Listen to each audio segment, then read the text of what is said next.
Julito Jacín y Rafael Grullón presentan Energía TV.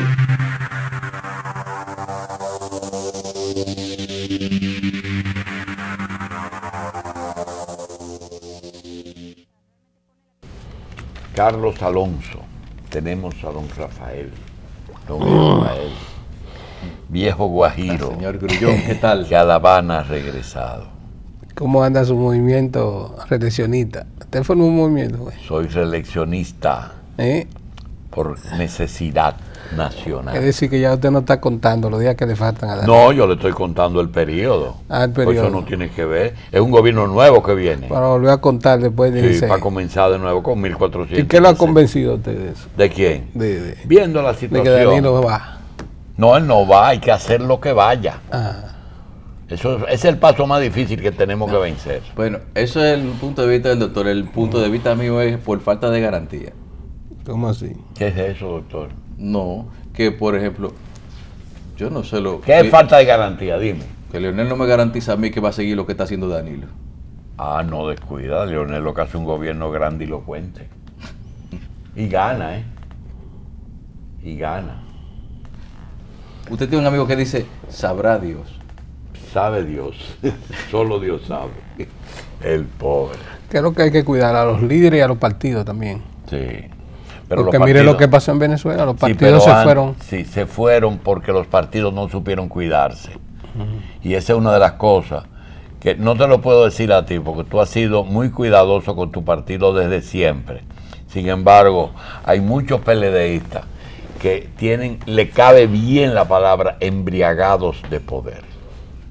No entienden el proceso. Mire, ¿usted ha visto la entrevista que le han hecho a Mojica? Ah, sí. Eso hay que ver. En RT yo lo he visto. El sistema político dominicano debe ver esas entrevistas. Es decir, ese modelo de Mojica, ¿no? Mira, esta época tiene dos figuras como que la misma naturaleza la ha colocado en esta época, que son el presidente de Uruguay y el jefe de Estado del Vaticano. El Papa Francisco. Sí, señor. Esos son los equilibrios de esta época. Porque tú sabes lo que es que en el día de ayer Estados Unidos vuelve a mandar tropas a Irak. Después que tanto le han reclamado el repliegue. Sí, vamos a entrar en Energía TV porque... ¿Verdad que para sí? No sí, pero que me provocaste politizar con la politizar el pero tema. Todo es político. Claro. Todo en la vida es político. Todo inclusive político. Mi reeleccionismo. Mire, nosotros... Y tiene una cosa buena, que tú puedes usar lo mismo de que cruzando el río no se cambia de caballo. De Balaguer por necesidad. ¿Qué tenemos hoy, doctor? No hay una institución regional, ¿no? Que se llama CIER, que trabaja con la distribuidora de la región, del área, y regularmente hace encuestas, ¿no? Contrata a los organismos especializados en esa área para hacer encuestas, y en el 2011 se hizo una encuesta, la CIER, aquí, y ahora se hizo la última encuesta. Entonces hemos hecho una comparación de los indicadores, ¿no? Entre el 2011 y el 2014. Esa es la percepción de la gente. Es decir, información y comunicación en EDESUR ha subido de un 31% a un 49%. Es decir, la gente, la calidad percibida en EDESUR ha subido de un 46 a un 71%. Eso es lo que la gente ha opinado en esa encuesta de la CIER. También en la calidad, EDESUR subió de un 13 a un 22%, según los entrevistados. Los precios, los indicadores sobre lo que dice el consumidor de los precios, en términos positivos, subió de un 17% a un 38%. En el suministro de energía, de un 47% a un 61%. Haciendo la comparación entre la encuesta que se hizo en el 2011 y la que se hizo ahora en el 2014. La percepción en facturación de un 50% subió a un 90%. Estamos dejando aunque tenemos un técnico aquí, que esos puntos para él significan mucho, pero como le estamos hablando a un público general, aquí en imagen subió de un 42% a un 68%. Esos son los indicadores fundamentales en esa encuesta. En la responsabilidad social, que es una de las que está en mejor posición, subió de un 39% a un 71%. Es el trabajo que se hacen con las comunidades, con los sectores más desfavorecidos. Y eso es importante para el sector, lo que hay que seguir mejorando. Tenemos en el programa pasado, hubo la oportunidad de tener aquí la exposición del presidente de ADIE, Marco Colchón, en la Cámara Americana de Comercio. Nosotros queremos presentar un corte de esa exposición para hacer un comentario. Vamos a ver el corte de Marco Colchón en la Cámara Americana de Comercio, si el máster lo tiene en línea. Los cobros, y están en azul, como porcentaje del ingreso corriente requerido para operar el sistema en términos corrientes, han caído de un 44.3% en 1998 a 36% en el año 2012. 15 años de experiencia solamente han servido para que cobremos menos como proporción del ingreso que necesitamos para operar de manera corriente nuestro sistema, y esa realmente no es una realidad con la cual debamos sentirnos ni satisfechos ni conformes. ¿Qué ha fallado en las alianzas pública-privada para que tengamos ese resultado tan adverso? Es uno de los temas que tenemos que discutir seriamente en el pacto eléctrico. Marco Colchón insistió en que hemos fallado, tanto en el sector público como en el sector privado. Yo creo que cuando se habla de indicadores, no se pueden comparar los indicadores del 2000 a finales de los 90, cuando se hizo la reestructuración, y los indicadores de la actualidad. Es decir, en el 2004, Edesur Dominicana no tenía déficit prácticamente, pero se dispararon los precios del petróleo y la situación varió totalmente hasta la fecha. Desde 1973 se produjo la crisis del petróleo y prácticamente todos los países que tienen altos niveles de desarrollo cambiaron su matriz energética. La República Dominicana se quedó atrasada en ese sentido. Otra cosa que ha fallado en el sistema eléctrico, tanto público y privado, es que no ha habido una educación del consumidor. Y ahí nosotros sí es que estamos con Marco Colchón. Esta sociedad tiene que avanzar a la educación de un consumidor responsable, así como tienen que ser las EDE responsables ante el consumidor, de que el que hace un contrato se le garantice la energía. También tenemos que crear un consumidor responsable, pero todos estos temas que abordó Marco Colchón deben ser llevados al pacto eléctrico. Nosotros siempre recalcaremos por aquí que ver el sistema eléctrico desde el punto de vista donde están los generadores es diferente a verlo desde el punto de vista donde están los distribuidores. Es decir, son dos escenarios diferentes. Nunca lo van a ver igual. Pero de lo que se trata es que en el pacto eléctrico nos pongamos de acuerdo en las cosas comunes para encaminar el sector. Vamos a pasar ahora al primer bloque noticioso.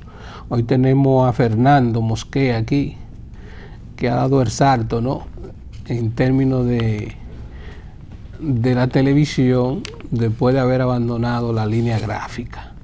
Entonces vamos a tener el primer corte del bloque informativo de Energía TV, para que el doctor Julio Jacín presente a nuestro invitado. Bien, amigos, Carlos, la persona que Rafael Grullón nos trae hoy es un personaje que nos hace reflexionar sobre República Dominicana, no solamente sobre el sector eléctrico. República Dominicana es un país que tiene sus privilegios a pesar de ser una nación relativamente pequeña. Mira, nosotros tenemos desde 1966, después de una intervención extranjera, desde el 66 hasta hoy, con elecciones ininterrumpidas Cada 4 años o cada 2, dependiendo de lo que dice la Constitución. Eso, en medio de todo este problema que ha tenido América Latina y el mundo, eso hay que reconocerlo. Desde el punto de vista artístico, nosotros tenemos una identificación musical que nos coloca en primer lugar en el mundo, que es el merengue. Eso nadie lo discute, ¿verdad? Claro. A pesar de que puede existir en alguna otra área, pero el merengue es una institución.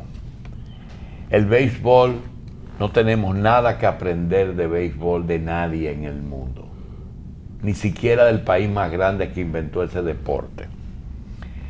En el área de producción de azúcar, a partir de la caña, durante muchos años formamos recursos humanos que nos permitieron no necesitar ningún tipo de asesoría en ninguna de las áreas de la producción de azúcar, desde la preparación de la tierra hasta el producto final y su comercialización internacional. Desde el punto de vista de prensa, tuvimos una gran escuela de periodismo en República Dominicana, aún dentro de la dictadura, que era un diario. El diario El Caribe formó la mayoría de los periodistas que a su vez formaron los periodistas de la democracia. En el área de radio y televisión tenemos una escuela que nació en la dictadura y que fue un ejemplo en el área, que fue Radio Televisión Dominicana con su escuela de locutores y su escuela de técnicos de televisión. Hay otro lugar que es el que nos ocupa hoy, en que nosotros no tenemos nada que envidiarle a ninguna nación en el mundo, que es el recurso humano en producción de energía eléctrica, excepto en energía nuclear, que son muy pocos los países que tienen esa producción. Nosotros tenemos, desde que se inventó y llegó al país la energía eléctrica, hemos manejado eso con recursos nacionales, a pesar de que en una etapa o en algunas etapas ha estado en manos de extranjeras. Hoy tenemos un hombre que es producto de esa gran escuela de recursos humanos que es la Corporación Dominicana de Electricidad y luego la Corporación Dominicana de Empresas Eléctricas, y que hoy, con el proceso de capitalización de la empresa pública, pues esos recursos se han diluido y a veces ni sabemos dónde están. Yo creo que tenemos que inventariarlo, porque o se han ido a las subcontrataciones, o se han ido al sector privado, o se han quedado en las EDES. En fin, yo quiero que Rafael Grullón nos diga quién es el ingeniero Federico Valera. Bueno, porque él no lo va a decir quién es. Usted sabe porque que, es humilde, ¿verdad? Usted sabe que Mies hace tiempo que salió de esto, ¿no? Y él ha hecho un corte. Y quiere seguir un protocolo anterior, ¿no? De las cosas. Ya. Porque para mí lo más importante de Federico es los años que duró en Edesur Dominicana, desde los tiempos de Unión Fenosa. Entonces en Federico tenemos uno de los técnicos que más negocio ha hecho en la compra de energía, que más experiencia tiene en la compra de energía, en todo ese proceso que se vivió. Y yo creo que con la introducción que usted ha hecho, Federico viene siendo un ejemplo para el sector eléctrico de que tenemos que crear un banco de escuadro, ¿no? Como dicen los políticos, de las personas que tienen la experiencia, porque ¿cómo vamos a tener dispersas todas las personas que han tenido la experiencia en el sector eléctrico? Puede ser un organismo de consulta, ¿eh? Hasta una tertulia hay que hacer con los cuadros del sector energético. Pero nosotros queremos que Federico comience su intervención de su experiencia que él ha tenido en el sector de la distribución y después pasemos a lo que más él maneja, que es el sistema de mercado de la compra de energía. Saludos, Federico, y esperemos que siempre sea participante de Energía TV. Bueno, muchas gracias, Rafael, muchas gracias, don Julio, por la invitación y de verdad muchas gracias también por esas palabras introductorias sobre la experiencia que nosotros tenemos. Tal como ustedes dicen, básicamente yo he estado los últimos 14 o 15 años de mi vida negociando contratos de compra-venta de energía, o sea, desde la época del inicio. De hecho, la mayor parte de los contratos novedosos de compras de horas fuera de uso y ese tipo de cosas lo iniciamos nosotros, tanto con usuarios, tanto como con generadores, y hemos visto el cambio estructural empresarial y de la matriz del año 99 para acá en cada punto, tanto desde el punto de vista privado, desde el punto de vista oficial, desde el punto de vista de nuevos actores que han querido entrar, y en ese sentido hemos estado involucrados en bastante actividad en lo que es más de un tercio de mi vida prácticamente. Federico, antes de contestar las preguntas que te ha planteado o los temas que te ha planteado Rafael, nosotros queremos una ñapa, pero en vez de ser al final, que es como se dan las ñapas, sí, que nos la dé al principio. Mira, nosotros hemos hecho estudios de el impacto que tiene Energía TV en la televisión dominicana, y te podemos decir que nos sentimos bien porque los sectores involucrados han tomado en cuenta lo que se dice en este espacio, aunque el consumidor que nos hubiera gustado que se integre no ha tenido el suficiente interés para los detalles del negocio energético, porque al consumidor solamente le interesan dos cosas: que haya luz y no pagarla o pagarla barata. Esa es la realidad. Así es. O no pagar la luz o que le resulte barata. El que tiene negocio, lo primero que hace es: aquí se pagan 500, 600, 1,000 pesos de luz, aquí hay centros comerciales que pagan 10 millones de pesos, aquí hay supermercados que pagan 15 millones de pesos, en fin, y el del barrio le pasa lo mismo. Yo te quiero preguntar,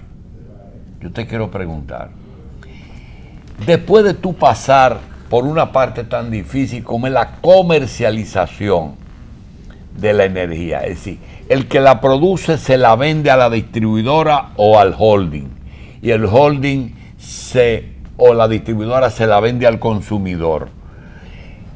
Cuando estructuraron la capitalización de la empresa pública, si tuviéramos la experiencia que tú tienes hoy, ¿qué variantes tú hubieras incluido? Que las cosas fueran como son, es decir, que la energía la produzca el sector privado y la comercialización en el sector público, o tú hubieras revertido que la energía la produzca el sector oficial y que la distribución y comercialización la haga el sector privado. Mire, don Julio, sobre esto yo tengo una opinión muy propia. Yo creo que el origen del capital no define la eficiencia de una empresa. ¿El origen? Del capital, o sea, si es público o si es privado. En mi experiencia, probablemente, sin importar quién fuera el dueño del capital, lo que yo hubiera puesto son menos, como dicen los americanos, stakeholders, menos interesados, porque ahora está muy dividido un pastel muy pequeño. Igual fuera público o privado, con probablemente... ¿Te refieres a la generación? Generación, distribución, transmisión, o sea, es mucho para un mercado tan pequeño. Es decir, que las EDES son muchas.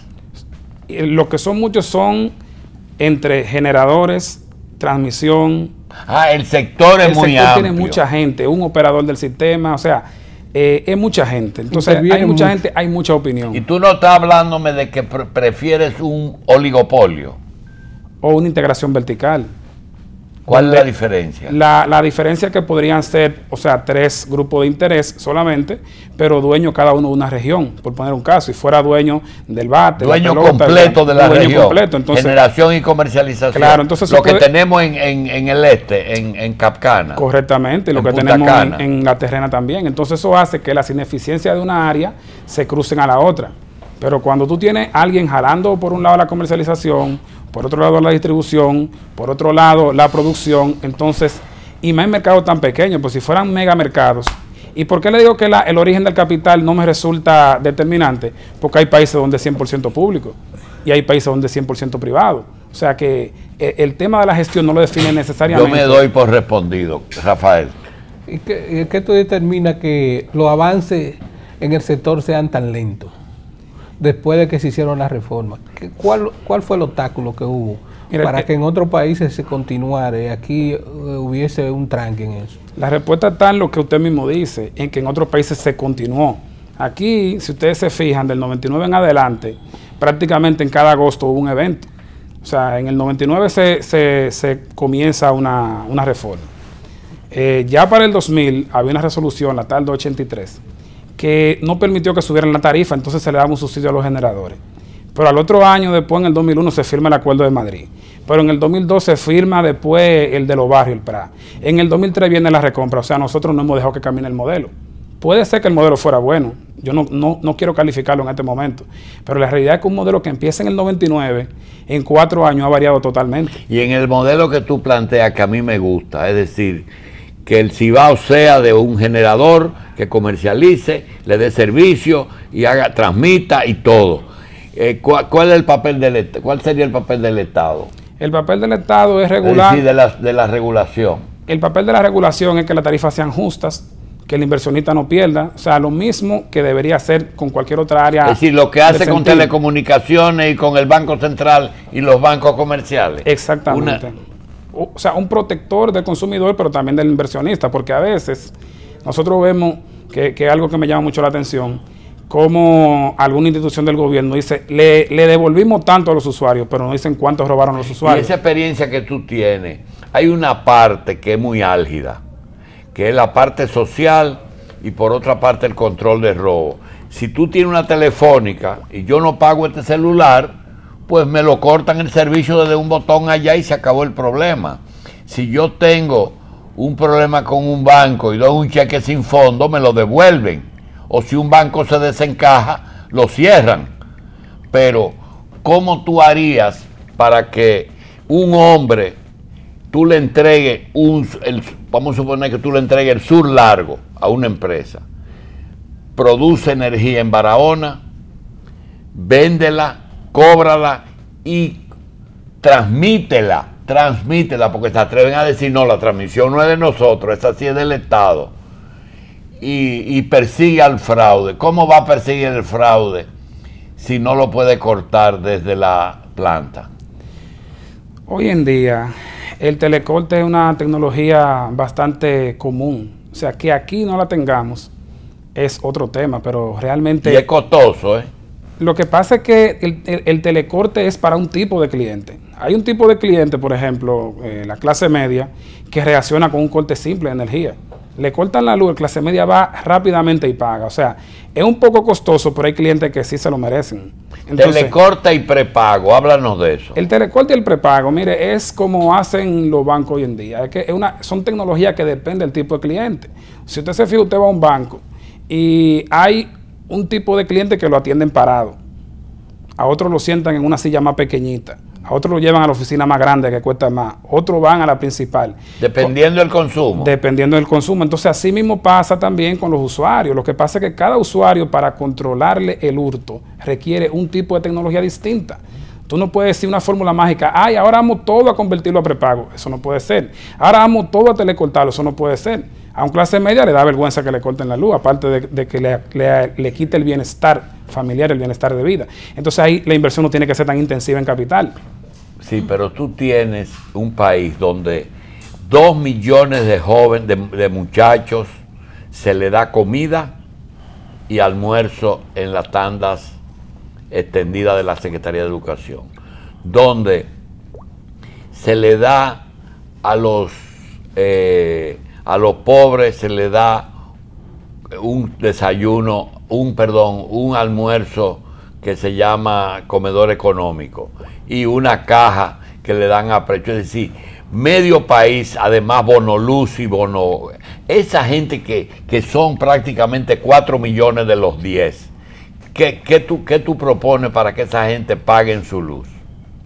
Mire, ese tipo de gente... Porque no pueden convertir en los alcarrizos. ¿Tú te acuerdas de los alcarrizos? Claro que sí. Que todo el mundo era eléctrico ahí, hasta las estufas. Claro, porque no había un tema integral. Realmente, mire, según un estudio de países como el nuestro, el consumo de subsistencia anda en 100 kilovatios hora mensuales.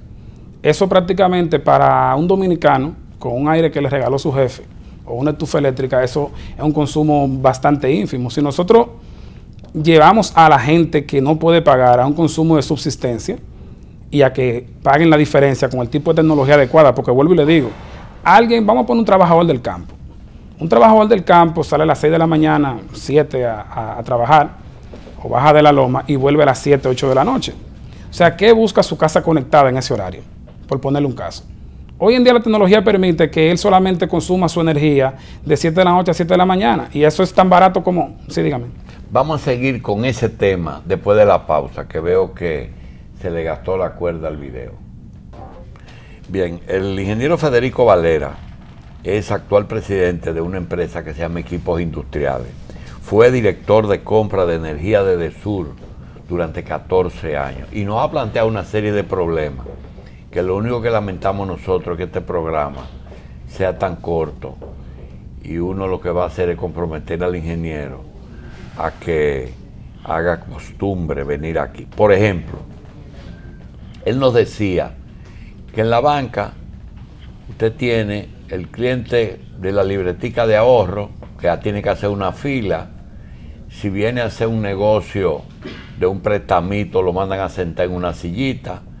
Si el cliente es bueno, lo mandan a pasar a ver al gerente y lo ayudan a cambiar el cheque o a abrir la cuenta.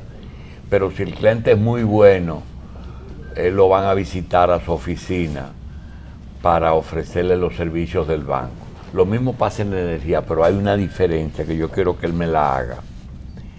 Cuando usted tiene que cortar una luz, me decía Julio Miese, que coge un camión de canasto y subirse en un palo de luz, vale posiblemente 2 veces, vale 6, 7, 10 mil pesos, que van a cortarle a uno que debe atrasado 1,000 y pico de pesos, a donde está la caja de contadores de los pobres. Entonces, cuesta más la sal que el chivo, pero telemedida, prepago, se puede resolver regionalizando y responsabilizando una empresa de una zona.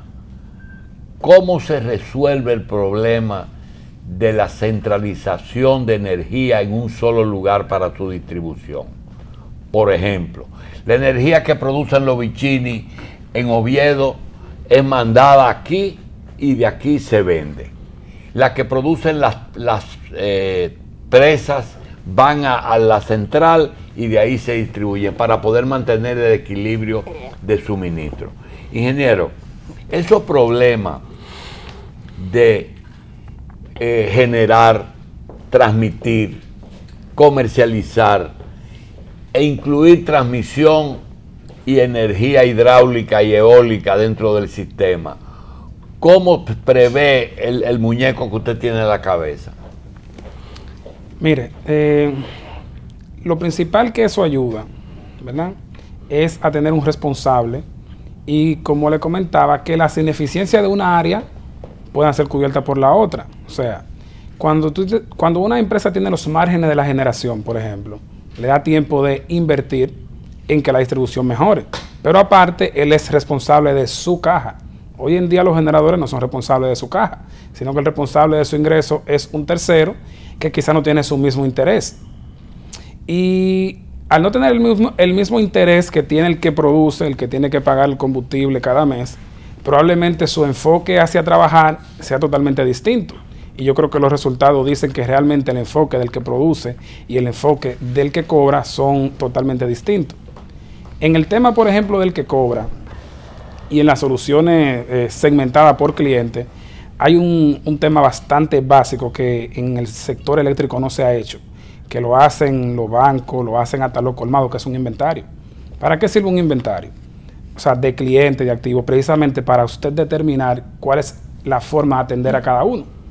Y aquí, o sea, un censo, como lo han mencionado, es un tema que puede tomar 1 año y medio solamente, o sea, trabajando de forma continua. Por eso es lo que te va a decir el nivel socioeconómico de cada cliente y el tipo de tecnología que tú vas a poder aplicar para cada cliente.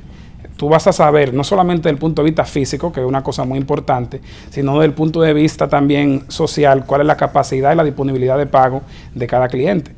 Pero eso no hay forma de saberlo de forma aleatoria, eso hay que estudiarlo. Y eso se ha hecho en muchos otros lugares. Y esa es la base para una atención de cliente y una recuperación de pérdida efectiva. El tú saber dónde está cada cliente, cómo consume, qué consume, y luego basado en eso tú puedes tomar las decisiones. Pero cuando tú tengas instaurado el sistema, que te digo y te pregunto porque a mí me gusta, yo creo que esa es una forma de que tú sabes a quién reclamarle. Claro. Pero también está el problema de que el que tiene esa concesión lo que busca es rentabilidad. Tú dices, allí quieren poner un contador, corre, ve y pon, tú verás qué eficiencia, se la van a poner a los 10 minutos. Hay que regularizar una zona que hay mucho fraude, van a ir y lo van a regularizar, pero cuando se explota un transformador que cuesta un dinero, eso no es rentable. Cuando le diga el gobierno, tú tienes que electrificar la frontera, te dicen, no, eso no es rentable.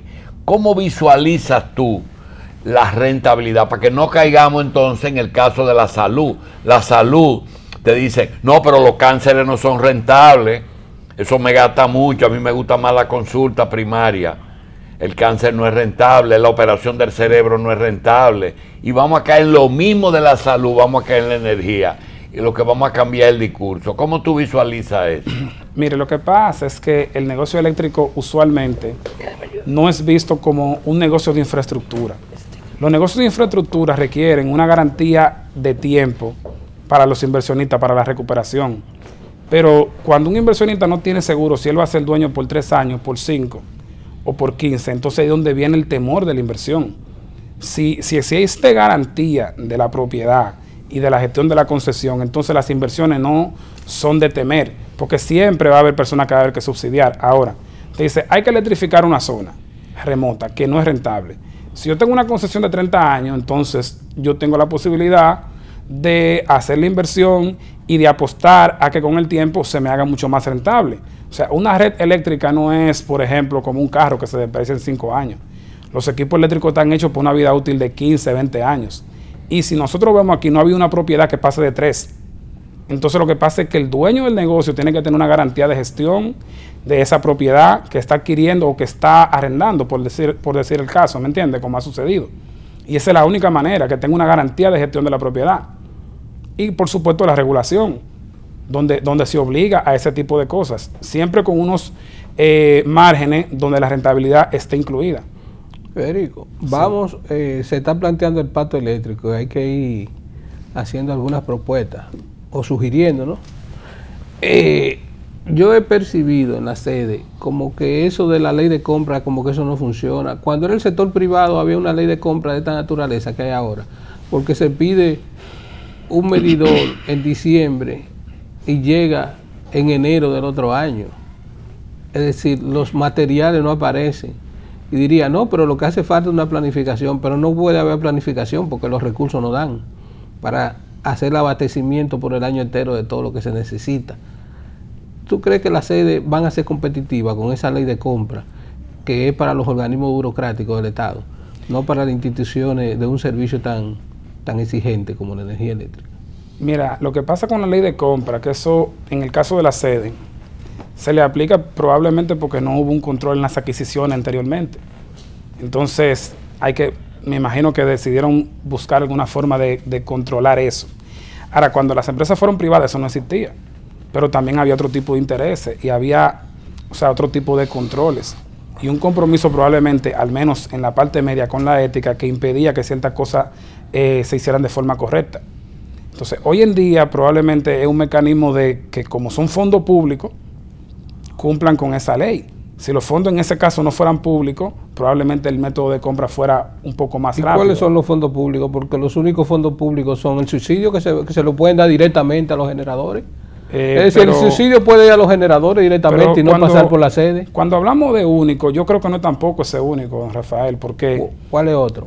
No, me refiero a que más o menos la mitad del ingreso del sector eléctrico viene del gobierno, o sea que no es tampoco. Bueno, porque se lo den directamente a los generadores. Sí, pero lo que le quiero decir es que igualmente hay que controlarlo. La competitividad. Igualmente hay que controlarlo de alguna manera, porque es mucho. Y entonces encima, que es un tema que probablemente quite fuerza para flexibilizar los resultados, no se están viendo.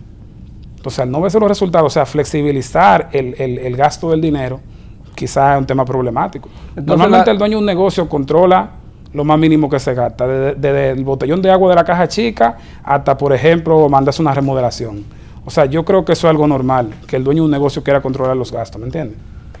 Y entonces se van a dedicar la sede a la burocracia, no al servicio al cliente, porque eso es lo que yo estoy observando. Las sedes están dedicadas ahora mismo a su propia burocracia, y eso es un tema que está estudiado a nivel internacional. Es decir, cuando una institución debe hacer una transformación es cuando se dedica a su propia burocracia. Es decir, una empresa que tenga que ver con que están operando una gente en un hospital y se le dañó un cutao, como dice la gente, o un ITC que se dañó y poblaciones enteras quedan desabastecidas y no hay forma de comprarlo. ¿Qué se va a hacer en ese caso? Yo creo que en ese caso lo que se requiere es de una confianza en el liderazgo de esas empresas para que eso cambie. Pues yo creo que la ley viene, no lo entiende, yo creo que la ley viene por la falta de confianza en las direcciones actuales de esas empresas. Porque si hubiera una confianza en el uso correcto de los fondos, probablemente esa ley no existiera. Entonces la cosa yo creo que comienza por arriba. Y no es bueno avanzar una nueva ley que controle a través del sistema de auditoría cada cierto tiempo, porque es un problema que hay que resolver. Eso para mí no funciona así. Esa competitividad que le están exigiendo, para mí eso no funciona. Eso puede mejorar una vez haya una mejor confianza en el liderazgo de esas empresas. Eso podría pasar automáticamente en ese momento. Hoy en día esa ley está impuesta por una falta de confianza en el uso de los fondos. Porque ¿por qué cayó la Unión Soviética? Porque había una fábrica allá en la Siberia a 22.700.000 kilómetros cuadrados. Entonces tenía que ir a un políburo para probar. Cuando llegaba, no existía la empresa, no existía. Eso me recuerda lo que está pasando en la sede. Es decir, cuando tú pides una pieza, cuando viene a llegar, ni existe el cliente, ni existe el proyecto, ni existe nada. Es decir, eso no puede competir bajo esa base. Ingeniero, yo creo que la respuesta al problema de compras y contrataciones, la misma ley prevé. Para comprar materiales no hay que hacer. Usted puede coger y meter el sector eléctrico dentro del capítulo de emergencia y se acabó el problema, porque las contrataciones prevén eso. Cuando aquí hay un ciclón, por ejemplo en el sur, que hubo a principio unas lluvias cuando llegó Danilo, todas esas obras de esos acueductos y los desbordamientos de ríos, la hizo Obras Públicas y el INDRI bajo el plan de emergencia, inclusive algunas áreas de electricidad. Ahora, la pregunta es la siguiente. Son dos. Una tiene que ver con las plantas de carbón. Hay como un malestar, y como este programa no es un programa de la CDE, ni es del gobierno, ni es del sector privado, hay como un nudito en el estómago que no baja. Me refiero a que el Estado dice: se necesitan 2 plantas de carbón que están retrasándose durante 8 años de Leonel. Hay que hacerla. Brasil nos ayuda con Odebrecht y buscamos el dinero. no aparece el dinero, comenzamos a hacerlo con recursos propios. ¿Cuál es el problema en que el sector privado da la tierra y está bravo porque no le dieron la planta? ¿Cuál es la verdad? Usted que no está ahora mismo en el gobierno. Mire, ¿Por qué respira así, doctor? Mire, el tema de las plantas. Las plantas a carbón. La planta a carbón. Analiza eso ahí mismo. Sí, Que eso es básico. como yo lo veo, es que el sector eléctrico tiene 4 patas, una mesa, tiene 4 patas. Y la planta de carbón son solamente una. Hay otra que es el tema del robo, que de eso estuvimos hablando un poco hace un momentito. Hay otra que es el de la eficiencia energética. En países como este, es mucho más rentable invertir en ahorrar su megavatio que en construir uno de carbón. O sea, eso está estudiado. Pero el tema del ahorro y de la eficiencia no se trata. Aquí, no, yo no me estoy metiendo, perdóname lo que te interrumpe, señor. No me estoy metiendo en qué es más eficiente, si el gas o el carbón. Lo que me estoy metiendo es en el tema que no se quiere hablar. Se construyen esas plantas para que pronto haya autosuficiencia, lo que dice Bichara toda la semana, vamos a tener en el 2015 suficiente energía, o el Estado asumió eso porque había unos cuartos y había que ganarse eso antes de ponerla al servicio del sector privado, lo que nadie quiere hablar. Sí, pero ¿Cuál de las dos cosas esa te parte gusta? no le corresponde a él. Pero él él lo que puede tiene que opinar. analizar, él es comprador de energía. Es lo que tiene que No analizar le ahora coartes ese componente, el derecho de no porque expresión. hágaselo a un candidato presidencial que aspira a la presidencia. Es qué es lo que significa ahora, cómo va a incidir en el mercado, o está incidiendo, yo creo que ya está incidiendo, la construcción de las plantas a carbón. Lo que pasa es que sin las otras 3 patas de la mesa, yo creo que la influencia de la planta no va a ser tan impactante. Ese era el punto que quería llegar. O sea, si usted no controla el hurto, si no trabaja en la eficiencia. ¿Cuáles son las 4 patas? Una es la planta de carbón, indiscutiblemente. 2. O sea, el segundo es el control del robo o la eliminación del robo, 3. del hurto. 3, la eficiencia energética, eso es indispensable. Y lo cuarto es la atención al cliente. Y una energía que... Y esos 3, ¿cómo una energía de 2000 y pico de 2500 megas, que es lo que nosotros necesitamos para prender este país como un arbolito de Navidad. 600 megas inciden tanto como para hacer una pata de la mesa. Claro que sí. Porque él está hablando de generación, Claro que sí. cuando habla de planta carbón. Sí, cuando del componente Yo estoy hablando generación. de generación de todo. Él está hablando de generación de todo. Claro, y es un tema, si se quiere decir, que se ha trabajado, porque la parte privada hizo sus plantas y están ahí en San Pedro, la gente de Barrick. Y de una forma u otra han invertido en sus unidades, que tienen cierto tiempo, pero también tienen su utilidad. Ahora, ¿dónde que yo veo que el trabajo de las otras patas o está muy abajo y la mesa no se va a parar? En la parte del hurto, que hemos visto como ha proliferado según los datos públicos, la parte de eficiencia energética, que por lo menos por mi casa no llegan las campañas de eficiencia energética, y lo otro en el tema de la atención al cliente, que sin eso, sin todo eso no se va a parar el sistema. Federico, Sí. como no se puede vigilar al cliente que se está robando, ¿no? ¿Cómo que no se puede? Sí se puede vigilar. Digo yo, en este sistema que hay, de que tú vas, le cortas, la guagua se va, tú vuelves y le cortas y se va. Eso es lo que sucede. No hay un método de vigilancia. No ha habido falta de un empoderamiento de la población en términos de la conciencia. Porque ¿cuál es el método que se utilizaría para lograr la eficiencia energética, para evitar el robo y para trabajar con el cliente? ¿Qué método se utilizaría? Lo primero es saber quiénes son los clientes. Hoy en día no te puede decir a ti ninguna de las empresas cuántos clientes tienen y dónde están. ¿Cómo que ya, no te lo pueden decir. Y si no, tuvieran como en el banco, uno que lo atienden parado, uno que lo sentaran, uno que pasa a la oficina del gerente y uno que lo visitan, como dice don Julio.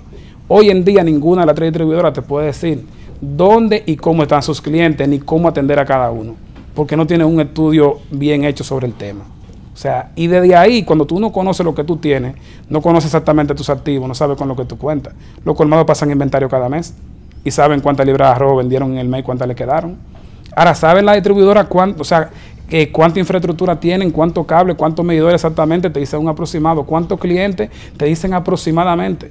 Pero desde ahí, desde tú no sabes cuánto tú tienes, o sea, desde ahí ya tú no puedes planificar exactamente cómo hacerlo. Después que se haga ese inventario, ¿qué hay que hacer? Entonces toma medidas dependiendo de la necesidad de cada uno.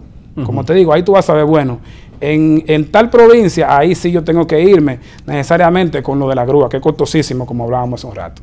Pero si yo calculo 2 cortes y este aparatito probablemente cuesta $15 o 20, entonces mejor vamos a instalarle la comunicación para el telecorte desde el principio. Ahora, hacer eso por apreciación es peligroso, porque entonces probablemente no dé resultado. ¿Me entiendes? Ese es el problema, hacerlo por apreciación, sin tener información concreta y real. ¿Y qué necesitan la EDE para lograr eso? Debe hacerse un censo, se habló de un censo. Debe hacerse un censo. En mayo del año pasado, en varios medios salió la publicación de que se iba a iniciar un censo eléctrico. ¿Ese censo qué debe componer? ¿Cuáles son los elementos que deben detectarse? Hoy en día, un censo eléctrico lo primero que tiene que hacer es una localización georreferenciada de cada cliente. O sea, tipo como los celulares, o sea, que saber en cada punto, porque es imposible que una casa que tú georreferencias te la muevan de ahí. O sea, pueden hacer un hoyo, pero siempre va a estar en el mismo sitio. Entonces, un censo consta primero de esa parte, ¿verdad? De la georreferencia que va a ser, nunca va a poder ser cambiada. Después de eso vienen los estudios de carga, del comportamiento de consumo de ese cliente, y después vienen los estudios sociales de la capacidad de pago de ese cliente. Con eso tú puedes tomar una decisión sobre a qué hora le conviene más, o sea, sobre cuál es su capacidad de pago, sobre todas las cosas, sobre cómo gestionarlo, si vale la pena un prepago o no vale la pena un prepago, si vale la pena un telecorte o no vale la pena un telecorte. Pero eso, vuelvo y le digo, sin información de fiar, yo entiendo que las inversiones se están haciendo a ciegas. Y si las empresas tuvieran un dueño que el dinero le molestara, probablemente no invirtiera sin saber exactamente si le va a dar resultado o no. Y si no, podemos llevarlo a la vida real. Los dueños de negocios tienen que controlar cada cosa. Si no, no gastan un centavo. Federico, hemos sostenido aquí que si la sede, cuando se instalaron, hubiesen tenido una política de comunicación educativa permanente, hoy hubiese en el país una generación de dominicanos nueva, formada, primero que no haga el derroche eléctrico y practique la eficiencia energética de entrar a casa, y que vigile al padre y al vecino sobre el robo. ¿Qué pasó? Que eso nunca se trató en el sector eléctrico. Yo creo que eso tampoco se trató por el mismo tema de los cambios constantes en la propiedad y en la administración, porque vuelvo al mismo tema, o sea, alguien preocupado, como le digo, vamos a ponerle la palabra, un dueño, entiende desde el principio que la comunicación con su cliente es importante. Por eso usted ve que los colmados ponen 3 líneas de teléfono para que lo llamen y ponen letrerito en lo delivery, o sea, porque el dueño del colmado entiende que es importante eso, pero el dueño del colmado es el mismo por mucho tiempo, y él ve cómo le mejora la comunicación, y él ve cómo mejora que la gente sepa lo que él vende, y dice, y ahora vendo sándwich, y ahora esto, y ahora aquello, pero en esta forma que se ha administrado, donde una administración tiene un tiempo de terminación del mismo día que entra, realmente no hay una preocupación de largo plazo. ¿Cómo así? Así mismo, Grullón, usted sabe, un administrador comienza un día y sabe que no es sumando que está, sino descontando. Sí, es una cuenta regresiva. Es una cuenta regresiva. Entonces, ¿cuál es su compromiso con el largo plazo? Yo le pregunto, ¿cuál es su compromiso con el funcionamiento hacia futuro?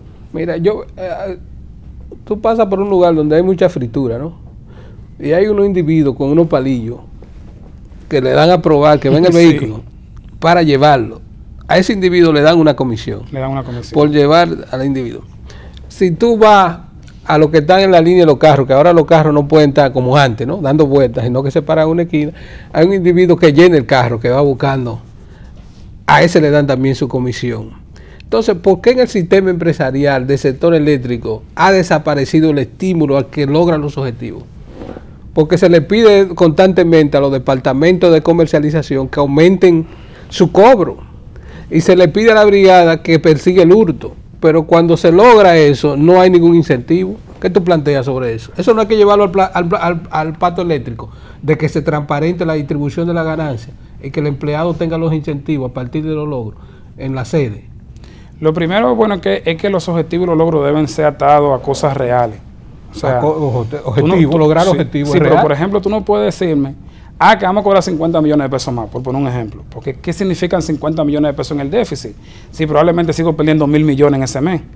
Entonces, lo primero es eso, que los objetivos estén amarrados a mejoras, y no solamente económicas, a mejoras de gestión.